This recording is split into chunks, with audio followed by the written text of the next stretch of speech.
Magandang araw sa inyo mga kaibigan. eh, I welcome back to my YouTube channel.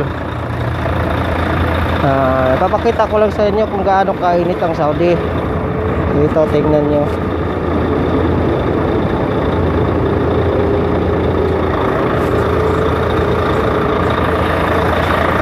Yan, sobrang init. Dito kayo namin sa gasolinhan. Kung kayo may magbabalak dito sa pupunta ng Saudi, mga kabady o mga kaibigan ko, siguraduhin nyo na may aircon yung truck na pupuntahan nyo. Kasi pag walang aircon yung pupuntahan ko, naku po, sobrang init po dito sa Saudi. Ito yung truck ko.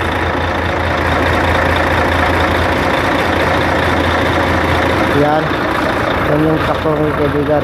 Yan, medyo bago-bago kasi. Hindi, kahit medyo bago-bago. Hindi, bago-bago. Bago talaga mga kaibigan. Ayan. Ngayon mga kaibigan, mag-iingat kayo dito sa, lalo-lalo dito sa Saudi. Ang daming coronavirus dito mga kaibigan. Ayan. Paalala ko lang po sa inyo, kung sino mang magbabalak dito sa Saudi, siguraduhin nyo po na may aircon yung truck na pupuntahan nyo o magiging driver to. Sa construction po dito, naku, napakahirap dito, sobrang init. Yun ang pinapaalala ko sa inyo. Kung kailangan nyo talagang umalis, kung wala na talaga, pwede kayo pumunta, kaya lang magtiis kayo sa sobrang init.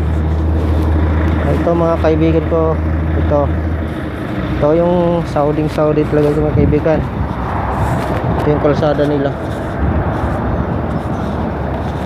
Ito yung truck namin, yan.